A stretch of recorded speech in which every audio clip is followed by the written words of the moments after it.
Alright, how's it going, everyone? Nathan here, coming at you with a new video podcast. Today, I want to talk about fighting games in esports and their expected growth for 2017.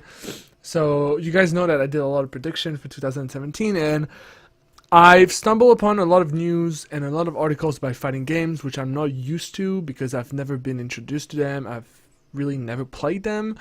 Um, but I've always followed games like Super Smash Bros. Since a lot of my colleagues back when I used to work at a studio in France used to play that. Uh, and I've seen a couple news all around, and I'm like, this is actually something to talk about as we advance into this new year in the industry of esports. So I really want to tackle this. So as we knew, as I search, so there's two big games. So there's like Street Fighter 5 from Capcom from like so the championship in Street Fighter 5 from Capcom Cup was huge, gathering a lot of money. The first place winning $250,000, which is really big for esports and for fighting games, which were not a big deal at least maybe at the start of last year. Uh, and we obviously have Super Smash Bros. But Super Smash Bros. Is for me the most interesting one since Nintendo is working towards mobile game, and this connects actually with one of my last videos that talks about mobile games and mobile gaming and esports, so mobile esports, etc., and how Nintendo is trying to get into mobile gaming with Mario Run. Uh, Nintendo is gonna release the Nintendo Switch. I think it's gonna release in late 2017. I'm not sure actually. I'm not sure if they communicate at all about this at all. I don't know. Well, I don't know. But basically, with the teasing and the introduction of it and the show with Jimmy Fallon talking about. Sorry if I'm having a runny nose, but sorry about that. But Nintendo is clearly communicating its willingness to invest in more competitive games where people can compete, aka where people can become really good at it and where esports can emerge out of it.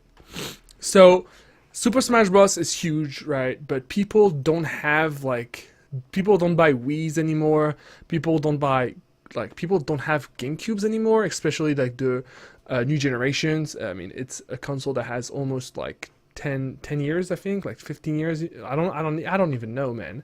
The last time I had a GameCube was when I was a kid with my big brother, and that was a long time ago. Uh, but Wii is not something that sold very well, at least for the last ones.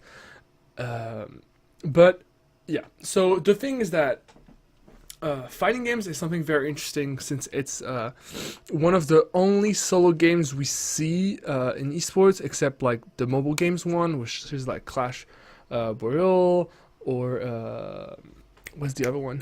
I don't remember. Whatever. So, but it's one of the rare solo games that we see. Esports, we have FIFA as well. That is a solo game. Uh, and I actually wonder if FIFA is going to start doing team matches and team esports with like two players against two players. That could be interesting. But Nintendo has an opportunity here with the Nintendo Switch to relaunch and reevaluate their biggest hit, like Super Smash Bros., and even go in different like perspective and like different horizon.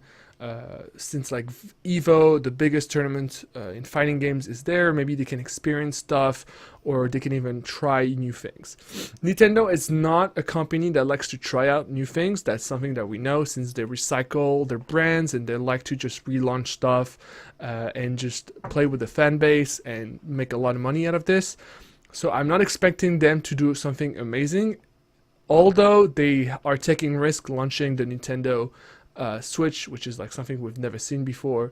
But I feel like they're really trying to do this. And if you guys remember the intro of the Nintendo Switch, whereas it showcases the game Splatoon, it showcases like an esports scene with like competition in an arena where like you have five players putting out the remote of their console and just starting to play on the little screen of the iPad or whatever screen they're having with the video game with the console.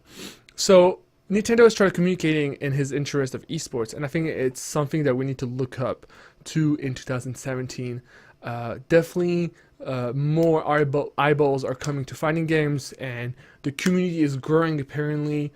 And we'll see. Maybe one of the other companies are making other fighting games. I know that right now it's a lot of Street Fighter and Super Smash Bros. That's what we see at Evo, and those are amazing games to watch. Those are games that are so intense, like it plays by the frame. Like they have specific screen with like very low latency, very low ms, just because it's sometimes a combo plays like it's like a frame. Like a frame earlier you missed it, a frame later you missed it as well. It's impressive and it's intense, and the fact that it's not a hard game to understand. For specific details, maybe your dad and your mom cannot understand, but it's still a fighting game. It's like everyone has HP, and you have to fight with your fist and your fireballs and whatever. So it's easy to understand, and it's easier to bring to a older audience, and even a younger audience, or even any audience that is not like familiar with the fighting games strategy and mechanics, etc., etc. So yeah, I just wanted to talk about this, about the fighting games. If you guys are a fighting game player, let me know what you think, and what is the state of the competition? Like, do you guys have local competition? Do you guys have like national competition? I heard only about Capcom Cup. I heard about Evo, of course, and that's pretty much it. So I really want to know more about this. And if, of course, guys, ZONOPOST is recruiting. If you guys want to write about those games, if you want to create content about those games, I would love to recruit you. So just go to zonopost.com/opportunity, and we can maybe talk things out and work together on creating like a section of the website for fighting games. That could be really interesting, actually. So thank you very much for watching today's video. I'll see you for the next one, and yeah, that's it. Cheers. Bye-bye.